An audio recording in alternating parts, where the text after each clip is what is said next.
So Drum Gin's the brainchild of the Kinship Distillery. A bunch of the heads in the shop decided to get together and we wanted to make something a bit more creative. Something that didn't fit the mold of a London dry, but more like an African dry. That tells a bit more of our story down here in the southernmost tip of Africa. We stepped away from the sort of boring necessities of that like citrus-based, has to fit into this mold, and kind of experimented a bit further. The packaging went a bit mad too.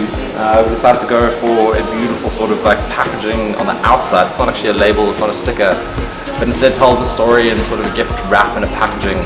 Kind of picks up on that African story of the Ndebele tribes and all the patterns and all the prints and all the different ways you can tell a story.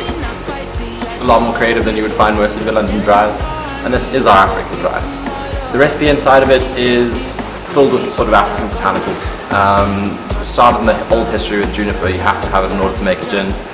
But at the same time we pick up with African bird's eye chilies and really local lemons from the Cape Ruskin family. At the same time we find ourselves drifting further off into Africa too, with grains of paradise from Tanzania and mace from small islands that like litter just around the Seychelles.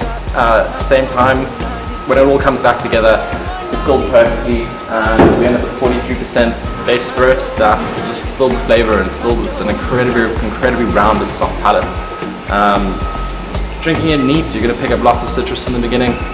You're going to find a little bit of like a rounded sort of middle palate which comes from a slew of botanicals, some of the feinvorst and lots of the stuff from Africa. But mixed as a gin and tonic, you're going to get such a sweet, such a soft G&T with a lingering finish with a little bit of a chili bite which comes back from that African bird's eye chili. But that's our story and that's our drum gin.